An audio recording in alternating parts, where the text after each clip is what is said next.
Bom, gente, bom dia. Meu nome é Alexandre Street, tá? Eu sou professor aqui da Engenharia Elétrica e eu vou falar um pouquinho para vocês sobre a área de métodos de apoio à decisão. Tá? Como o Walter estava colocando, e a última pergunta que já dá o gancho para a gente falar, tá? O que é o método de apoio à decisão? Né? Por que esse troço está aqui dentro da engenharia elétrica, por exemplo? Tá? Então, a ideia do método de apoio à decisão é que a gente vai começar a estudar e a focar um pouco nas ferramentas analíticas, tá?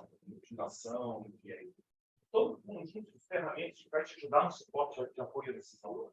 E de ciência de dados, que é mais de estatística, machine learning, toda essa grande parafernália, vamos dizer assim, de ferramentas, coisas preditivas. E depois alimenta os sistemas que são prescritivos. Então, primeiro você fala como é que vai ser o futuro, e aí tá, eu vou imaginando de certo jeito. Eu falo como é que eu atuo sobre esse futuro. É legal? Oi? Tem uma galera que está vendo. Ah, a câmerazinha aqui. Então fica aqui na câmera. Tá. Beleza, estou. E a gente vai falar um pouco isso, sobre como é que a gente maximiza as nossas intenções sujeito a restrições. Por exemplo, eu estou aqui fechadinho numa caixinha para aparecer no vídeo do pessoal. E aí, dentro dessas restrições, a gente tem uma colocação ótima. Isso acontece em várias situações que envolvem não só engenharia elétrica, mas as suas várias áreas, né? Telecomunicações, energia, robótica. Então, a parte de controle, por exemplo, é uma dessas. Você tem um sistema que está embarcado, tem as suas restrições físicas, você tem objetivos, você tem restrições, e o que você quer? Todo mundo quer o melhor, né? Ninguém quer ser subótimo, vamos dizer assim. Né? Então, dentro desse processo de tomada de apoio à decisão, os métodos de otimização têm um destaque muito grande, que basicamente estão buscando, dentro de um conjunto de possíveis soluções que você pode ter. Ó, posso me mover como um robozinho, né? Assim, meio troncho, ou posso me mover assim, mas aí tem várias situações que vão me colocar em risco de queda, e dependendo de cada uma das restrições que eu vou ter, das incertezas que eu vou enfrentar, eu vou ter uma atuação ótima para ser selecionada por um método. E sempre está por trás um método. Quando você abre o Waze, ali dentro tem um método. Ele olha qual é a situação de um grafo numa rede, com tempos de, vamos dizer assim, latência, né, de transmissão entre um lugar e outro, que seria você ir de um nó para o outro da rede. Aquelas são as arestas, são as ruas, e você quer minimizar o tempo de chegada, ou a distância, ou alguma coisa no meio do caminho. E aí, esse tempo de chegada, essa estimação do tempo de chegada, tem toda uma área que são os modelos preditivos, que aí entra a parte de machine learning e de estatística. Então, como a engenharia elétrica tradicionalmente utiliza muito esses métodos, tanto na área de controle, na área de energia elétrica, para o planejamento da operação. Para você operar um sistema elétrico é super complicado. Então, você vai ter que basicamente olhar como é que essa função de objetivo que você tem se comporta e escolher uma solução ali no meio. E aí você começa a ter todo um estudo de outros métodos mais complicados quando você começa a colocar restrições no seu problema. E aí esses problemas ficam tão complicados que a gente passou a estudar mais a fundo eles, e as soluções que a gente encontrou são soluções que são de destaque, inclusive na própria área de otimização. Grandes contribuições na área de métodos vêm do pessoal de engenharia elétrica, por conta da grande necessidade de aplicação. Então, a aplicação puxa a técnica, tá legal? Mas depois isso se retroalimenta. Então, se você olhar aqui, na verdade, praticamente todos os nossos staffs aqui, nossos professores, são meio métodos de apoio à decisão. Todos eles utilizam essas coisas. Às vezes, um estão na fronteira da prática, da aplicação daqueles métodos, outros estão investigando os métodos por si, mas sempre com algum objetivo de aplicação.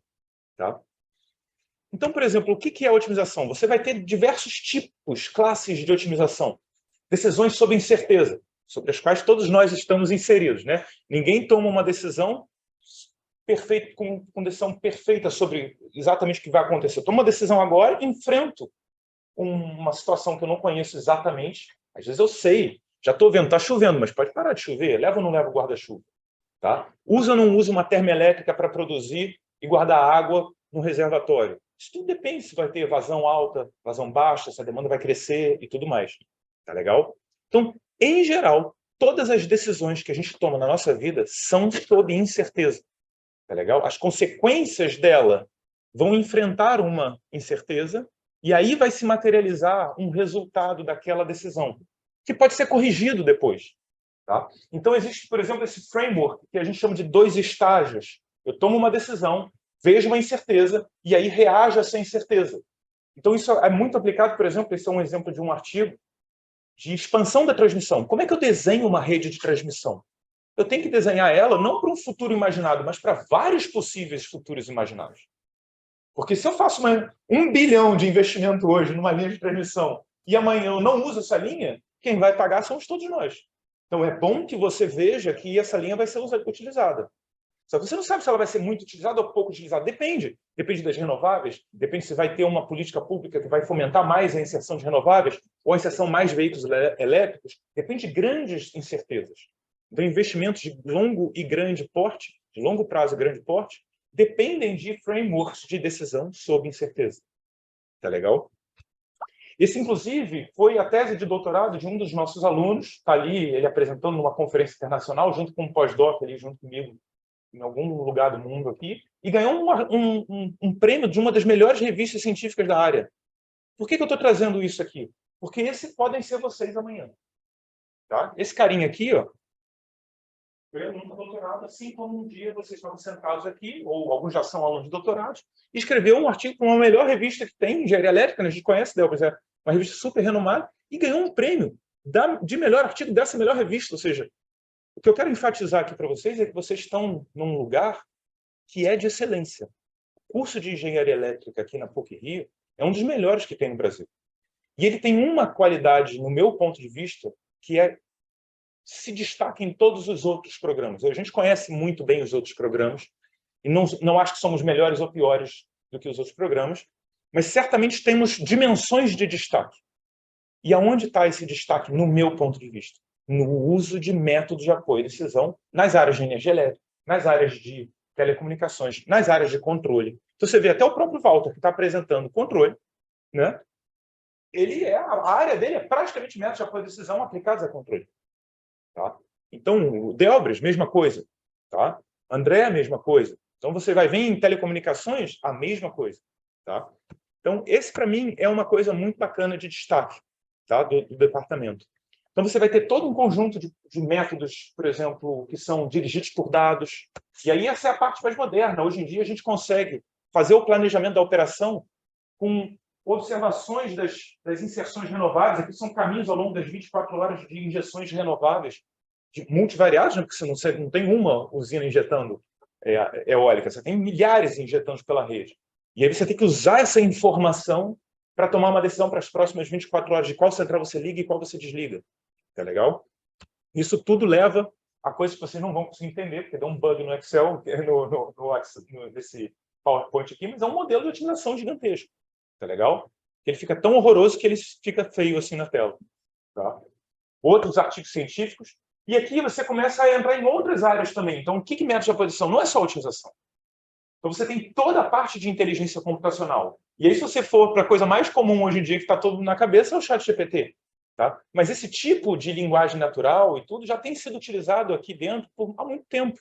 A gente tem projetos, inclusive, existem projetos que não são exatamente desse departamento, mas que entram em coisas de análise de contratos, tá? E análise de perfis de carga, de injeção renovável, e como é que você usa isso para fazer a operação ótima do sistema, para fazer comercialização, para fazer smart contracts, tá? Contratos que estão no blockchain, que se ativam e desativam em função de determinadas condições, e aí com isso você consegue criar novos derivativos e novos instrumentos financeiros que conseguem viabilizar fontes renováveis no mercado livre. Tá? Esse tipo de coisa vai cada vez mais penetrar a nossa vida. Nos próximos anos, a ideia é que a gente liberalize até os consumidores residenciais. Isso vai criar um mar de oportunidade para resposta de demanda, para uma série de técnicas embarcadas nos nossos dia a dias, no telefone, na casa, no medidor, na máquina de lavar, na geladeira. O Internet of Things vai entrar em tudo, junto com o Machine Learning e as aplicações, por exemplo, no mercado de energia. Então, é um momento muito frutífero para quem entra num programa desse tipo, que tem esse viés, vamos dizer assim, de métodos. É legal? E aí eu acho que já estou quase, né? Esse é um pouquinho Atrasado. E aí, só para terminar, você tem uma série de outros métodos. Então, você tem métodos de algoritmos genéticos que atacam problemas combinatoriais e problemas não polinomiais de maneira muito interessante, tá? com ideias muito legais. Tá? E você consegue resolver problemas, por exemplo, de roteamento em escala nacional. Tá? Você consegue resolver coisas muito interessantes. E aí, só para vocês entenderem, por exemplo, a parte toda preditiva, que usa modelos estatísticos, tem toda uma área aqui de pessoas que estudam métodos preditivos e aí usam modelos super sofisticados, estatística de alta dimensão. Tudo isso vai alimentar o teu processo de apoio à tomada de decisão na área que você estiver aplicando. Tá legal? Isso aqui, por exemplo, é o caso de você pegando uma biomassa que gera totalmente louquinha assim, e você tem que classificar ela em momentos de alta geração, baixa geração, transição, e aí você consegue simular ela para frente, faz um modelo e consegue simular toda essa bagunça aqui, ó, com coisas que são muito difíceis no método simular. E isso tudo, gente, foi feito ao longo de 2 anos em projetos de grande cooperação com a indústria.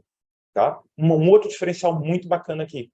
A gente tem acesso, a gente está tight com aplicações e com empresas que estão querendo desenvolver isso para elas. Tá? Então, as pessoas que vão apresentar aqui para vocês são todas pessoas que estão tocando laboratórios com grandes projetos, com empresas, e nos quais vocês vão poder participar. Tá legal? Então, para terminar, por que MAD? Por que métodos de apoio à decisão? Tá? A ideia é que você precisa automatizar as decisões. Tá? Cada vez mais. Seja no mercado de energia elétrica, com a transição energética que a gente vai ter que fazer, com todas as demandas de mudanças que a gente vai precisar fazer, a gente vai precisar descentralizar, distribuir e digitalizar as decisões. Isso vai envolver internet das coisas, isso vai envolver computação de alta performance, isso vai envolver computação quântica. A gente ainda não sabe como a gente vai usar a computação quântica. Na computação quântica, a gente está lá na era dos anos 60, onde todo mundo achava que aqueles grandes computadores iam ser a verdade e computadores aqui em casa nunca ia acontecer. Tá? A gente está nesse estágio, tá legal? Na computação quântica. Então, olha que futuro bacana vocês podem ter se vocês se envolverem nesse tipo de coisa. Tá legal? Então, acho que essa é a grande mensagem para vocês. O Departamento de Engenharia Elétrica se destaca nessa aspecto. Legal? Métodos de operação aplicados às áreas que a gente está usando, por exemplo, energia elétrica, telecomunicações e robótica. E processamento de sinais. Legal? Perguntas ou próximo apresentador?